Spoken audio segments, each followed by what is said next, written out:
శ్రీ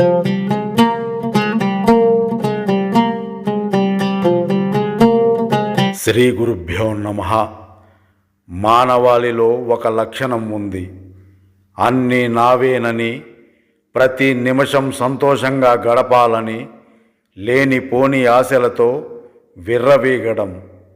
అందమైన వేషం, భాషా ముద్దని ఆకర్షితులై అసలైన సనాతన ధర్మమును వీడి నేనేదో సాధించానని విర్రవీగడం.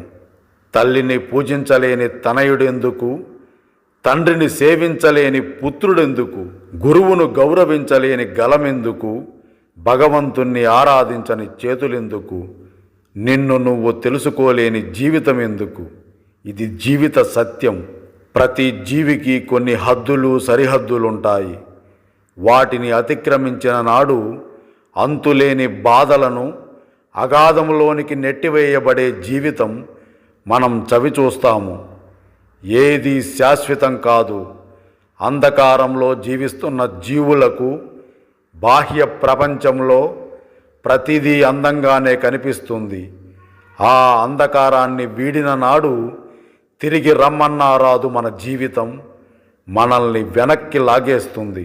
జన్మించే రోజు ఏదీ తీసుకురాలే మనిషి పెరిగి పెద్దయ్యేటప్పుడు కళ్ళతో చూసే ప్రతి ఒక్కటి కావాలని, ఈ రంగుల ప్రపంచంలో రంగులమయమైన జీవితం గడపాలని, సుఖభోగాలను అనుభవించాలని ఆరాటపడుతుంటాడు.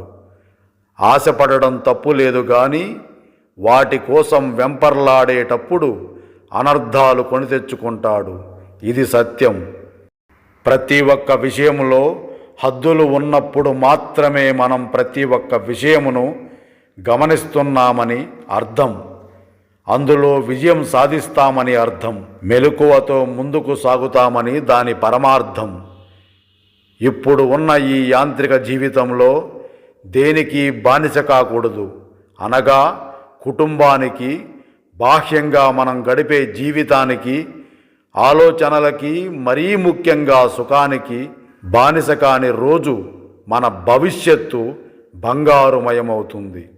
మనం గమనిస్తే మనం పెరిగే ప్రతి ఒక్క వయసులోనూ మనలో దాగున్న ఆనందాలు, కోరికలు, ఒక్కొక్క వయసులో ఒక్కొక్క విషయమును మనం వదులుకుంటూ కొత్త విషయమును చేర్చుకుంటూ మానవుడు ముందుకు ప్రయాణిస్తాడు.